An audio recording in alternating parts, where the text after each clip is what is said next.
This one I didn't know. You actually turned me on to this.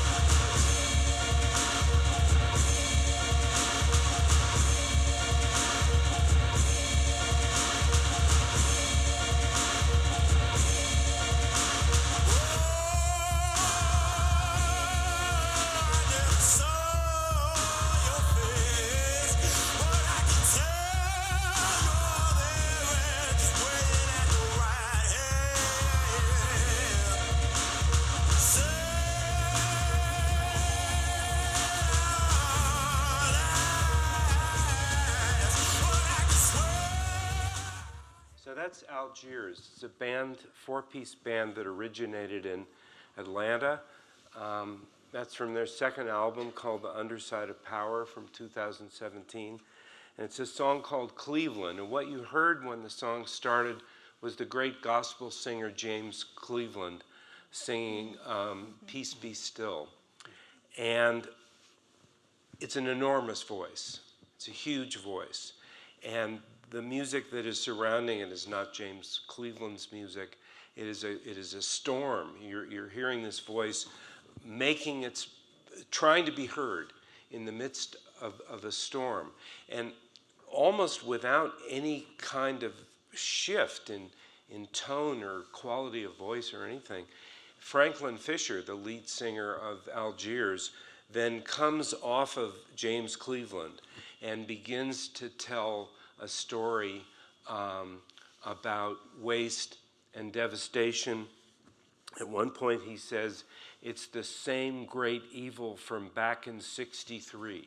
He doesn't explain what specifically he's referring to, but he very pointedly wants to say, this is part of a story that began long before I was born and will be being told long after I'm gone.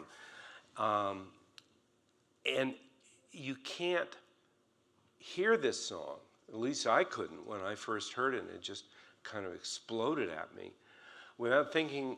I didn't recognize James Cleveland. I thought I was just hearing Franklin Fisher. But when I hear a song called Cleveland and it's now, I think of Tamir Rice. I think of Tamir Rice, the 12-year-old African-American boy who was shot to death by a white policeman while he was playing in a Cleveland park. And that is, in fact, where Franklin Fisher says, well, that's where this song came from. But Tamir Rice is never mentioned in the song. At the very beginning, there's maybe a kind of wave to him where the very first lines that Franklin Fisher sings are, I see you standing here. I didn't know you before. And it goes on, and what you're hearing is a contemporary singer making his voice as big, as scared, as all-encompassing, as a kind of modern-day Paul Robeson who still listens to all of his Clash albums. And it's the size of the thing that creates this enormous authority. And near the end of the song, he begins to simply shout out in a way that is almost swallowed up by the huge noise the band is making, of people, some of whose names you'll recognize and some of whose you might not. He says, Kendra Chapman, we're coming back. That's the chorus.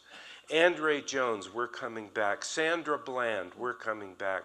Roosevelt Purnell, we're coming back. Keith Warren, we're coming back. Alfred Wright, we're coming back. All people, all African Americans who ended up dead after encounters with white police.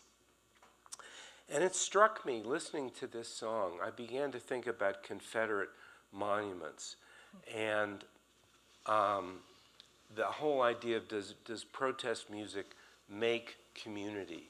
Is it for a community? And I thought this song is a monument. It has that size and that immovability to it.